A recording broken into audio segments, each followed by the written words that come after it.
Adik-adik, tadi kita sudah doa bersama, kita juga sudah memuji nama Tuhan bersama-sama. Sekarang kakak akan sampaikan apa saja yang akan kita pelajari di tahun ajaran ini di kelas Andreas. Nah, sebelumnya Kak Neneng ingin tanya dulu, di tahun ajaran yang lalu adik-adik masih ingat apa saja yang kita pelajari? Temanya apa? Ya, siapa yang masih ingat? Bagus sekali, semua masih ingat tema dari kelas Andreas tahun lalu adalah kehidupan doa. Siapa yang terus mempraktekannya walaupun kita tidak ketemu di kelas SBI di Gereja Gunung Sahari itu? Ya, semua terus mempraktekannya ya. Kalau begitu, kehidupan adik-adik kelas Andreas semua bagus. Hubungan adik-adik dengan Tuhan, komunikasi adik-adik dengan Tuhan berjalan dengan bagus. Adik-adik mempraktekkan bagaimana kehidupan doa adik-adik yang begitu baik, komunikasi dengan Tuhan yang begitu baik, seperti kita bernafas setiap saat. Karena adik-adik sudah tahu, sudah mengerti ya, bahwa kalau kehidupan doa kita tidak baik, kita berhenti berdoa, artinya kita juga seperti diumpamakan berhenti bernafas. Kalau kita tidak rajin lagi berdoa, tidak rajin lagi berdoa dengan sungguh-sungguh, dengan baik, dengan benar, hubungan kita dengan Tuhan akan menjadi tidak baik, akan menjadi rusak. Nah, tema tahun lalu ada hubungannya, erat hubungannya dengan tema di kelas Andreas tahun ini. Tahun ini kita akan terus mempraktekkan kehidupan doa dalam menghadapi hal-hal yang tidak menyenangkan di hidup kita. Dalam hidup kan gak selalu ada yang senang-senang saja ya yang kita alami. Ada juga hal-hal yang tidak mengenakan, hal-hal yang tidak menggembirakan, yang membuat kita menjadi kesal, jengkel, marah. Tapi gak bisa bikin apa-apa, gak ngerti mesti bagaimana. Nah, siapa yang bisa menyebutkan apa saja badai-badai yang kita alami dalam kehidupan kita?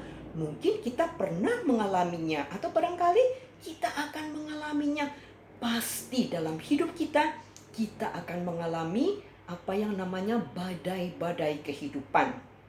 Nah, kakak kasih contoh ya.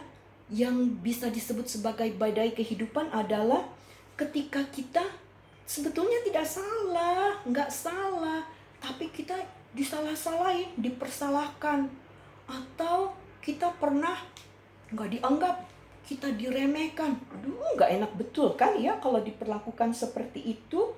Atau pernah juga kita dikhianati oleh teman kita, dikhianati oleh teman baik kita. Nah, itu juga bisa disebut sebagai badai-badai dalam kehidupan ya. Pernah juga mungkin kita diperlakukan dengan tidak adil. Aduh, rasanya sedih betul. Nah, bagi yang sudah mengalami pasti tahu ya rasanya menghadapi badai-badai dalam kehidupan. Nah, bagi yang belum mengalami, suatu saat mungkin juga akan mengalami ya. Nah, bagaimana caranya kita bisa menang, kita bisa lolos, kita nggak jatuh ketika badai-badai kehidupan itu menyerang kehidupan kita? Apakah kita diam saja? Apakah kita tidak melakukan apa-apa saja? Kita putus asa, nyerah? Jangan ya. Kita bisa melawan itu semua. Kita bisa menghadapi badai-badai itu semua. Kita bisa menang menghadapi badai-badai dalam kehidupan kita. Kalau kita menjadi anak yang tangguh, anak yang kuat.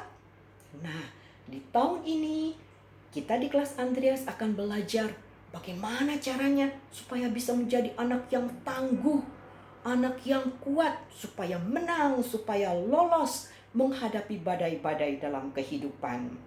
Jangan lupa ya adik-adik, setiap kita mendengar firman Tuhan, baca firman Tuhan, baca sendiri di rumah. Siapa yang tetap setia baca firman Tuhan?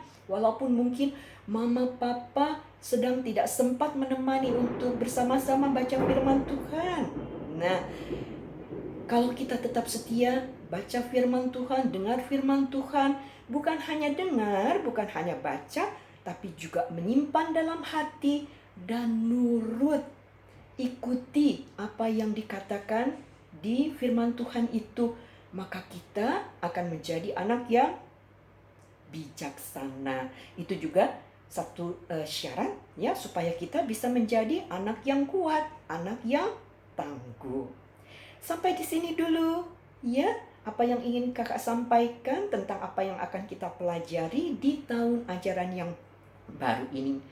Disambung, dilanjutkan Sabtu yang akan datang.